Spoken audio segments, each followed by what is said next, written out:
Hello, I'm Father Joe Roesch of the Marian Fathers of the Immaculate Conception. Thank you for joining us as we continue with our year-long journey reading the diary of St. Maria Faustina Kowalska from beginning to end. Today we take up from where we left off, beginning with diary entry number 101. Jesus, you alone know how the soul, engulfed in darkness, moans in the midst of these torments, and despite all this, thirsts for God as burning lips thirst for water. It dies and withers. It dies a death without death. That is to say, it cannot die. All its efforts come to nothing. It is under a powerful hand.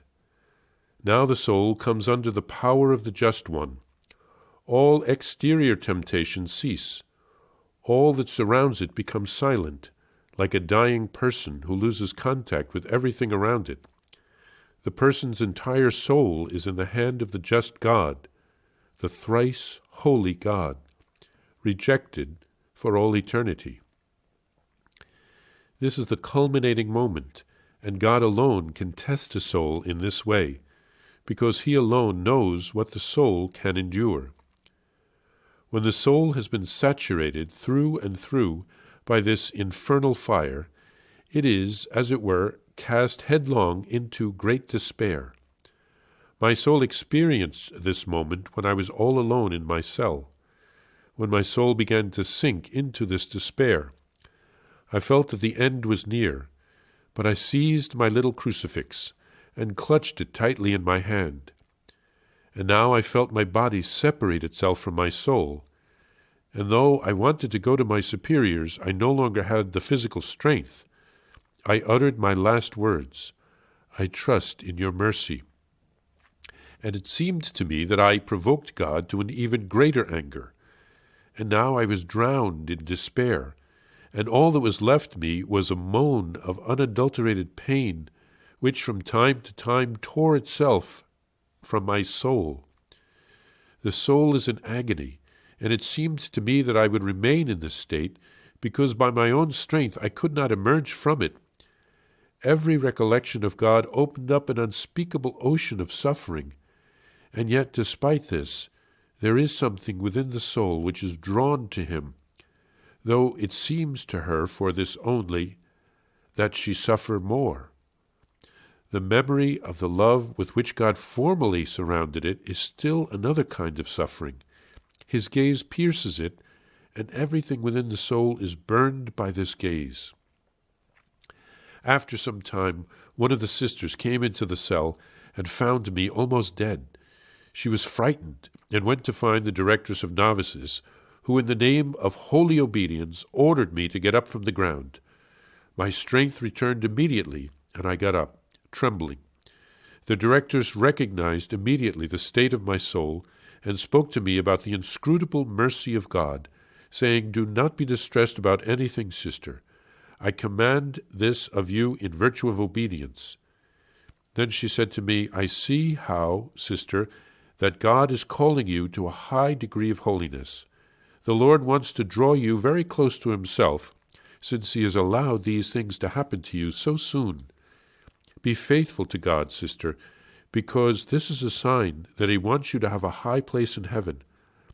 However, I did not understand anything of these words. When I went into the chapel, I felt as though my soul had been set free from everything, as though I had just come forth from the hand of God. I perceived the inviolability of my soul. I felt that I was a tiny child. Suddenly I saw the Lord interiorly, and He said to me, "Fear not, my daughter, I am with you." In that single moment, all the darkness and torments vanished, and my senses were inundated with unspeakable joy, and the faculties of my soul filled with light. It's rather frightening to read a passage like this. We don't even realize how many different ways a soul can suffer. But we have to remember that God loves each of us. God especially loves St. Faustina, and He tests her because He wants her to have a high place in heaven, to be with Him forever. No parent wants to see his or her child suffer, but parents also know that sometimes children have to learn through experience. It is not enough to tell a child something. Experience is the best teacher. And it's wonderful that because St. Faustina has had this difficult experience, she's able to write it in her diary and help us to understand the mysteries of the spiritual life. At one point, St. Faustina uttered, "I trust in your mercy," but she then felt that she was provoking God's anger. How can we understand this? Well, this was a temptation to drive St. Faustina to despair. It wasn't from God. God didn't give her a consolation at that moment, but he wasn't angry with her. It was quite a purification. Then we hear the story again that we had heard from her novitiate, when the directress ordered St. Faustina to get up from the floor. And we see how much God respects obedience in the religious life. Whatever trial St. Faustina was undergoing in her soul came to an end because God wanted her obedience. I had mentioned St. Padre Pio emerging from his ecstasies at Mass when he was nudged by his superior, and God makes himself obedient even to the superior. The good news is that the test won't last forever. St. Faustina felt liberated when she entered the chapel. She felt like a little child. Jesus told her that he was with her, and she was filled with joy and light.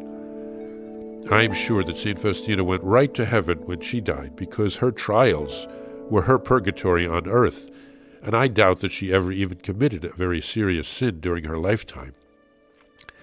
Our trials on earth also will end. The good news is that Jesus wants to spend eternity with each of us as well, and with his help, we too can get through the preparation and the purifications, and hopefully they'll be less than what St. Faustina had to endure.